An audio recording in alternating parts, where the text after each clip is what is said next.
बात कानपुर की करते हैं। वहां पर रायपुरवा थाना इलाके में मौजूद कबाड़ के गोदाम में पुलिस ने छापा मारा। 50 भरे सिलेंडर्स और 25 खाली सिलेंडर्स बरामद किए। पुलिस ने मौके से गोदाम के मालिक मोहम्मद आसिफ को भी गिरफ्तार कर लिया है और पुलिस का दावा है कि गोदाम से 3 से 4 गुने दाम पर ऑक्सीजन के सिलेंडर बेचे जा रहे थे। थाना रायपुरवा क्षेत्र है कानपुर का, जहाँ पे एक समा ट्रेडिंग कंपनी है जो मूलतः एक कबाड़ का और लोहे का काम करते हैं। इनके यहाँ पे हमें सूचना मिली थी। सूचना पर यहाँ पे दबिश दी गई, जिसमें 50 हमें ऑक्सीजन के भरे सिलेंडर मिले हैं और करीब 20-25 के आसपास खाली सिलेंडर मिले हैं।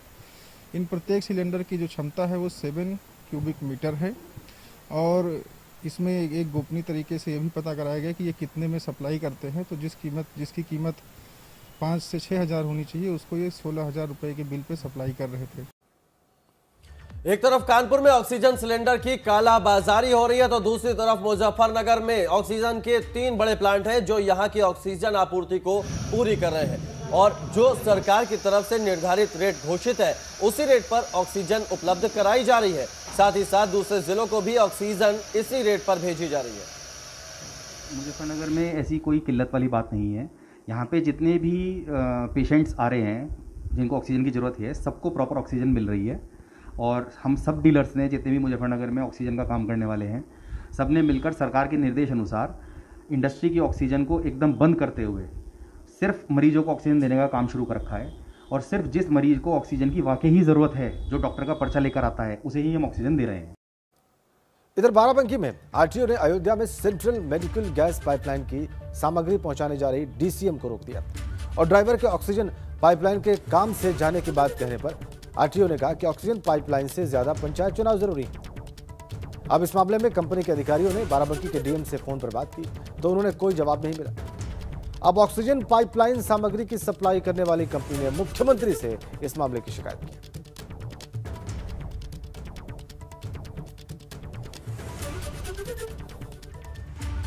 और अब बात आजमगढ़ की, जहां कोरोना के संक्रमण को देखते हुए नगर पंचायत अतरौलिया में रेस्टोरेंट और दुकान समेत भीड़भाड़ वाली दुकानों पर मास्क चेकिंग की गई।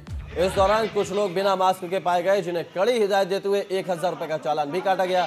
सघन मास्क चेकिंग अभियान के दौरान पूरे बाजार में अफरा तफरी मच गई।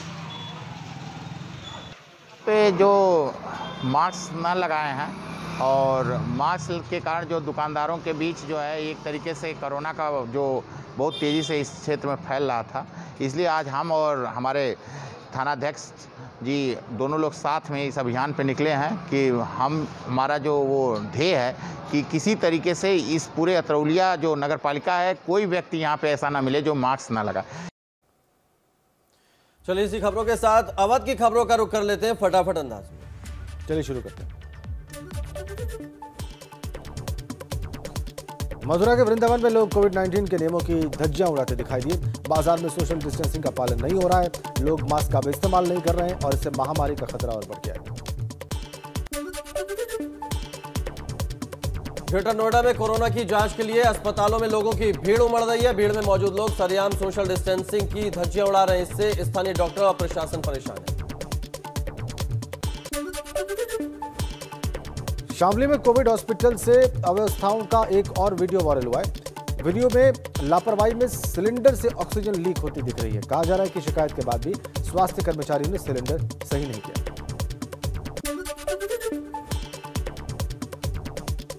मुजफ्फरनगर में ऑक्सीजन के 3 बड़े प्लांट हैं जो जिले की ऑक्सीजन आपूर्ति को पूरी कर रहे हैं और जो सरकार की ओर से निर्धारित दाम है उसी रेट पर ऑक्सीजन सप्लाई की जा रही है। अमरोहा में चुनावी रंजिश में गोलीबारी हो गई। इसमें महिला समेत 3 लोग घायल हो गए। इनको इलाज के लिए सरकारी अस्पताल में भर्ती कराया गया है। वहां पुलिस ने भी इस मामले में कार्रवाई शुरू कर दी। मुरादाबाद में ग्रामीण ने पड़ोस में रहने वाली महिला की चाकुओं से गोदकर हत्या कर दी। हालांकि बाद में आरोपी ने खुद को तमंचे से गोली भी मार ली और मौके पर उसने दम तोड़ दिया। वहीं 2 घटनाओं के बाद हड़कंप मचा हुआ।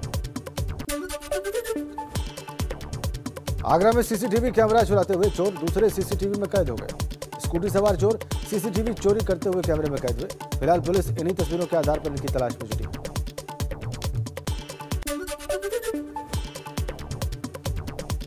मेरठ में पुलिस ने एक बदमाश को मुठभेड़ के बाद गिरफ्तार किया। गिरफ्तार घायल बदमाश का नाम अजहर है। ये बदमाश हथियारों के साथ डांस करते हुए एक वीडियो में दिख रहा था और वीडियो सोशल मीडिया पर वायरल हुआ था।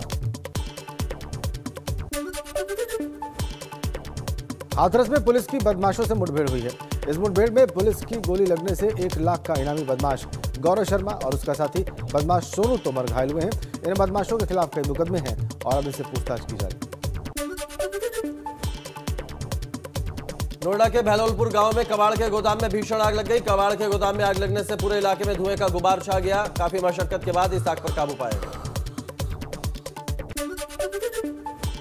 चलिए अब आगे बढ़ते हैं। पश्चिमी उत्तर प्रदेश की खबरें आपने सुपर फास्ट अंदाज में देखी। कुछ और खबरों का आप रुख करते हैं।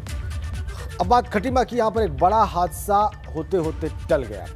यहां पीलीभीत रोड पर लकड़ी मार्केट के आगे सड़क पर खड़ी भूसे से भरी ट्रॉली अचानक आग का गोला बन गई और इसके बाद सड़क पर गुजर रहे राहगीरों ने अधिकारियों को इस बात की सूचना दी और सूचना पर पहुंची फायर ब्रिगेड ने इस आग पर काबू पाया।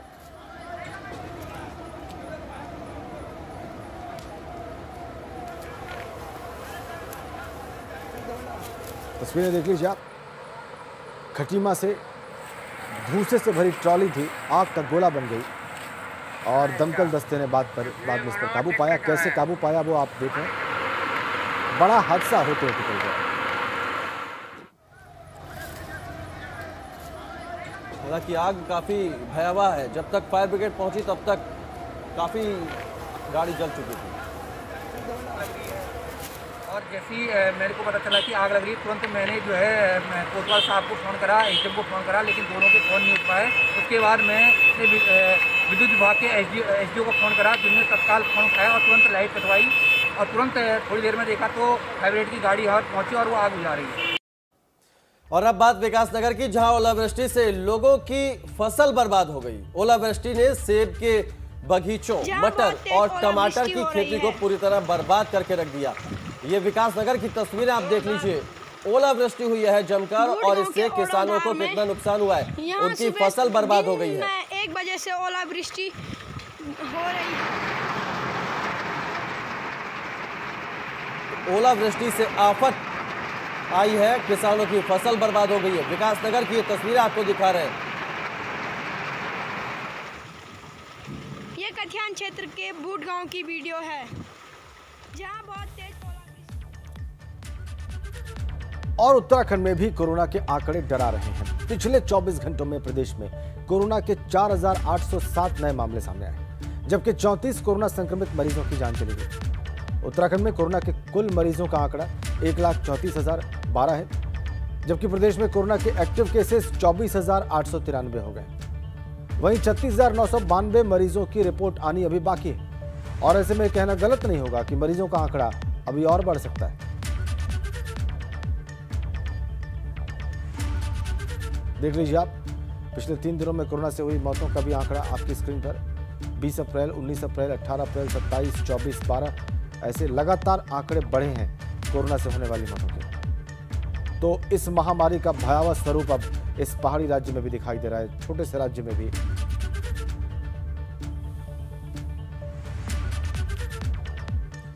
कोरोना महामारी में जहां मरीजों को वेंटिलेटर की काफी जरूरत पड़ रही है, वहीं रुड़की के सिविल अस्पताल में करीब 14 वेंटिलेटर और दूसरा जरूरी सामान धूल फाकता दिखाई दिया।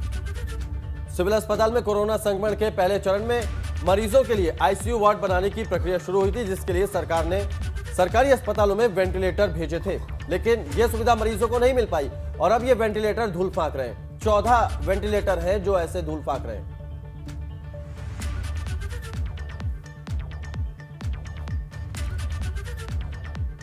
इधर राजधानी में बढ़ते कोविड संक्रमण को देखते हुए अब व्यापक सर्विलेंस का अभियान चलाया जाएगा।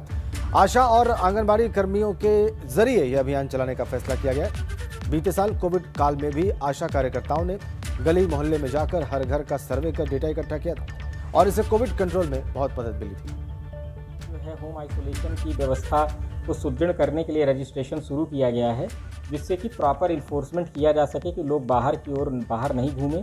और जो हमारी आशा और आंगनवाड़ी वर्कर्स हैं उनको भी अब एक्टिवेट किया जा रहा है कि वो होम आइसोलेशन में जो सर्वेलांस का काम करते थे वो भी कार्य वो करेंगे।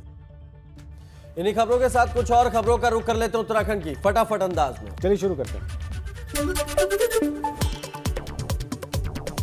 उत्तराखंड के कैबिनेट मंत्री गणेश जोशी मसूरी पहुंचे। उन्होंने पत्रकारों से बात करते हुए कहा कि प्रदेश में कोरोना फैल रहा है और इसको लेकर प्रदेश सरकार पूरी तरीके से तैयार है।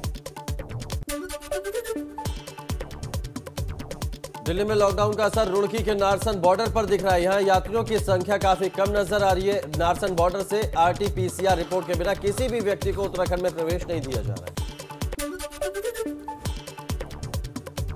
रुद्रपुर की डीएम रंजना राजगुरु ने उत्तराखंड से लगते हुए यूपी बॉर्डर का निरीक्षण किया। इस दौरान रुद्रपुर बॉर्डर पर बने चेकिंग पॉइंट पर स्वास्थ्य विभाग की टीम मौजूद न मिलने पर उन्होंने नाराजगी भी जाहिर की।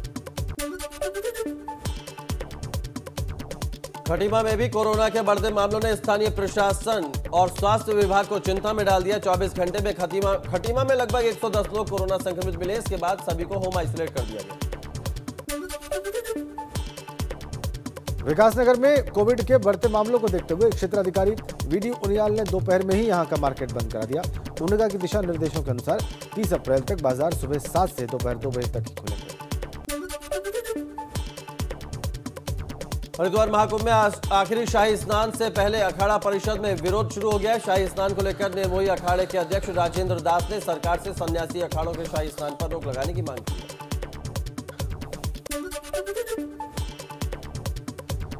पिथौरागढ़ में मौसम ने करवट ली और सिरौली क्षेत्रों में जबरदस्त बारिश हुई।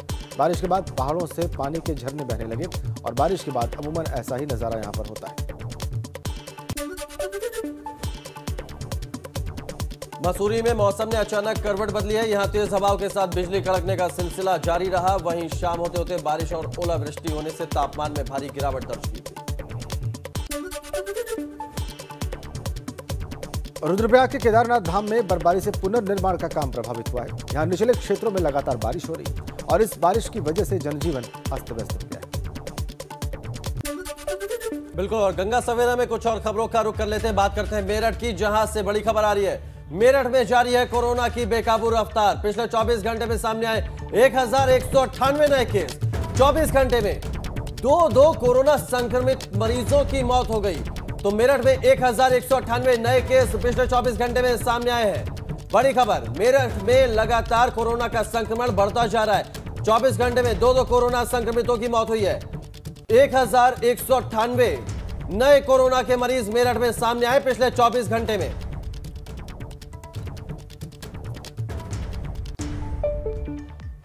और अगली बड़ी खबर आगरा से, वहां पर कोविड मरीजों के लिए राहत की खबर है। 10 मीट्रिक टन ऑक्सीजन से भरा टैंकर आगरा पहुंचा है। मोदी नगर प्लांट से आगरा पहुंचा है। जल्द होगी सभी हॉस्पिटल्स में सप्लाई। 10 मीट्रिक टन ऑक्सीजन से भरा टैंकर आगरा पहुंचा है। मोदी नगर प्लांट से आगरा पहुंचा है और ये राहत भरी खबर आगरा वासियों के लिए।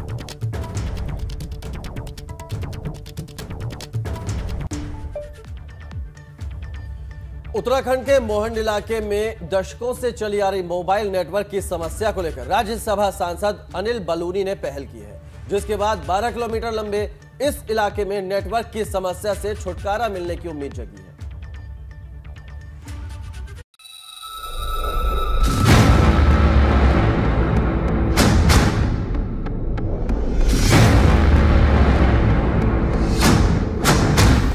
उत्तराखंड से यूपी के बीच का ये 12 किलोमीटर का रास्ता लोगों के सफर का सबसे मुश्किल दौर होता है, क्योंकि इस 12 किलोमीटर लंबे रास्ते में लोगों के मोबाइल में कोई नेटवर्क नहीं होता, जिसकी वजह से हर वक्त लोग अनहोनी के डर के साए में सफर करते हैं।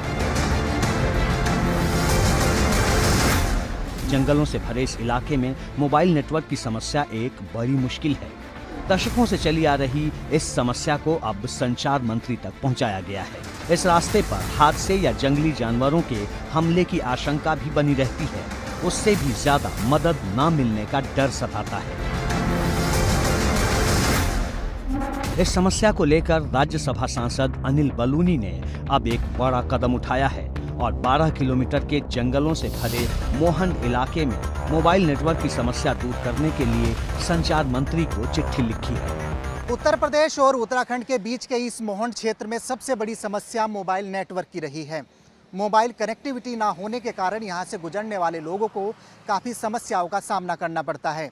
जिसके चलते उत्तराखंड से राज्यसभा सांसद और राष्ट्रीय मीडिया प्रभारी अनिल बलूनी ने संचार मंत्री से गुजारिश की है कि करीब इस 12 किलोमीटर के पैच में मोबाइल कनेक्टिविटी की व्यवस्था को बहाल करे। अनिल बलूनी की इस पहल की उत्तराखंड के सीएम तीरथ सिंह रावत ने सराहना की है। साथ ही कहा है कि अनिल बलूनी की इस कोशिश से जल्द ही मोहंड इलाके में लोगों की मोबाइल नेटवर्क की दिक्कत दूर होगी और विपरीत हालात में भी मदद मिल सकेगी। बहुत अच्छा, और मैं धन्यवाद करूंगा अनिल बलूनी जी का। और इस तरह के बहुत सारे क्षेत्र हैं जो कि अभी कनेक्टिविटी से भी हमने, तो निश्चित है कि मोहंड में बड़ी दिक्कत और कठिनाई आती थी। ये 15-16 किलोमीटर का जो दायरा था, और वो अब उससे जुड़ेंगे तो लोगों को दिक्कत नहीं, कठिनाई आएगी। इसके लिए मैं बलूनी को धन्यवाद करूंगा। राज्यसभा सांसद अनिल बलूनी की पहल के बाद अब बहुत जल्द मोहंड में मोबाइल नेटवर्क की समस्या दूर होने की उम्मीद जगी है। ये समस्या दूर होने से लोगों का सफर भी सुहाना हो सकेगा। एबीपी गंगा के लिए देहरादून से विनोद कुमार की रिपोर्ट।